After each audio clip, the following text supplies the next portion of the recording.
Hey there friends, I'm Mark Crilley back with another how to draw video. Sorry it's been so long since my last video. Was on the road doing a lot of different stuff, but we're back and I should be able to do plenty more videos in the weeks and months to come. I thought I'd do another how to draw hair video, this time focusing on just drawing female characters' hair, my character Miki as always. Let's just get started here. As you can see, I've already sort of indicated the shape of the head here, and I think instead of messing around too much with rough guidelines, just to save time, I'm going to go ahead and start putting in kind of near final lines for some of this hair, just because I've drawn this character so many times that maybe I can do this without fear of getting it totally wrong. Let me talk a little bit about what I'm doing here. When I draw her sort of turned away in space like this, I tend to break this side of the hair into two parts, the kind of upper hair part and the lower hair part. So I'm working on this sort of upper hair part right now, just indicating where this portion of the hair falls. And what happens, what I like to do is kind of break up the line that forms at the top of the head. Just watch how I do this. Maybe get a section in here that's kind of coming up like this, and then another section coming back to the part. This is where the hair is going to kind of stop and start to come out on the other side. So I think it helps to make the hair have a shape to it, to kind of break up the line. I don't always do that in my manga series Miki Falls, but it does help to make it, I don't know, more attractive to look at. And I'm going to move over to the other side of the hair here, and this is going to be just one sweep, but even this one kind of breaks into two parts, you'll see. But anyway, I'm going to follow this one down and create just a little extra strand here on the side. I like to make little extra strands of hair apart from the main body of the hair. And one thing I've tried to do with this video is allow myself to move around the page. You know, normally, as I've said before, I would be sort of twirling the page around to get the ideal pivot point of my wrist. As I make these videos, I really don't want to be spinning the page around, so I'm kind of moving myself around.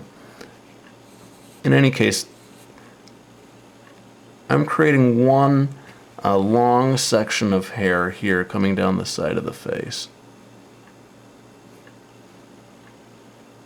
And then I'm going to kind of break away down here and create a second section that's sort of blowing across her cheek.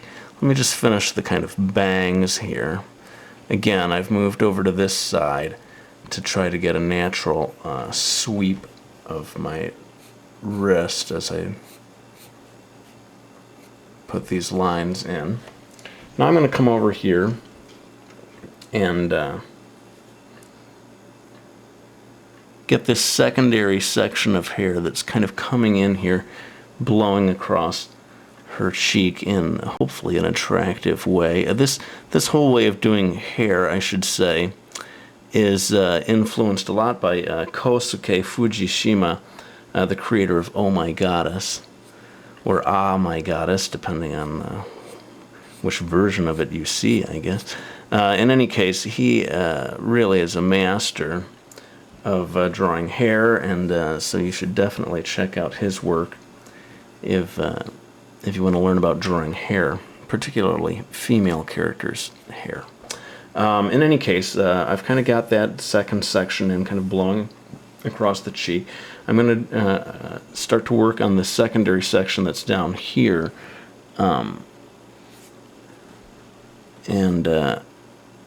Again, and I've said this in my videos before, it really helps if you want to have a smooth line to be moving your pen or pencil fairly quickly once you've got it in place.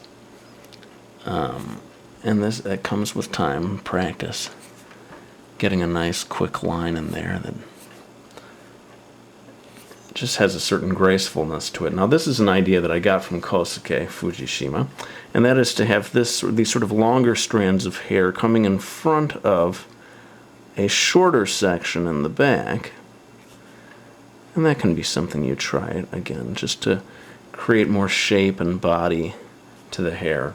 I'm going to come way over here to create a couple of strands of hair. Now this is where it really gets tricky with the video. I wish I could move all the way over here, but trying to get the natural movement of my wrist to work in my favor here.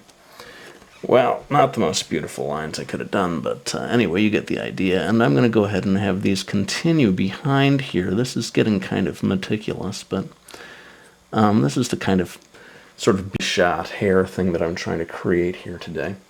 Let me just see what time we have left here. We are kind of coming down and running out of time. I'm going to end my usual band of highlights here, although I'm going to try to make it a little more complicated than I normally do, because I'm going to have highlights all across the hair, not just at the top here, which is where I normally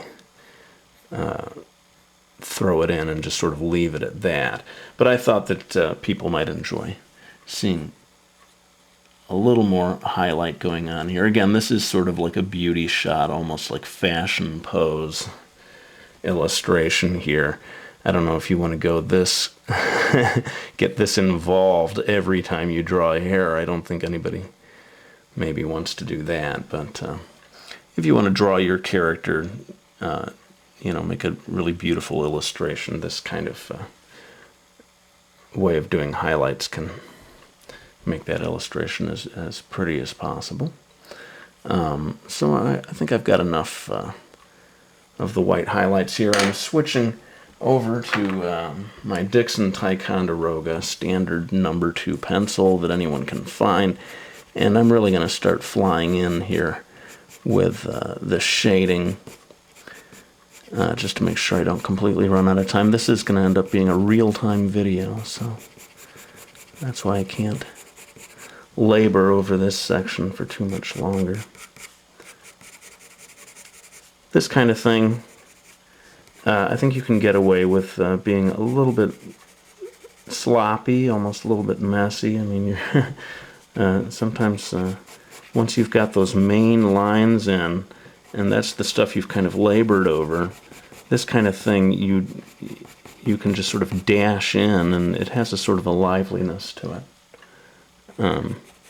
I've noticed that even with like the great masterpieces of you know, like Rembrandt and stuff like that, they would really work on the face a lot, and then you see when they get down to like the clothing, they really just loosen up, you know, because they know that they've got the likeness of this person down, and that's the most important part of the drawing. So you can kind of do the same sort of thing with manga, that you once you get the most important part of your drawing in place, why not loosen up for the other lines, and then you have a nice balance of looseness and tightness. That's what my teachers were always encouraging me to do back in college. And people have asked me, did you go to like a special college, a special art college, you know, or something like that? I really didn't. I went to Kalamazoo College, which is not famous for its art program. But I had a great teacher there. I've referred to him before, David Small, published author, illustrator, and winner of the Caldecott, I should say. And he was a great teacher for me, still guiding me in a way, his words even today. Let me go ahead and dash in this last part, because I do think we are going to run out of time since this is a sort of real-time video here. I would probably spend much more time shading if I were creating a finished illustration here. So this is kind of the limitations of real-time video coming into play here. But I may put this on my DeviantArt account, and you can see the finished thing later. Let me just make the quick little plug for my manga series. There are 4 books in the series. I've only got the first one here at the moment. But thanks in advance. A lot of you have gone out and got it, and I just really appreciate that support. And I will be back with more videos. This time I can say my usual line. Thanks for watching all the videos. We'll be back with another one real soon.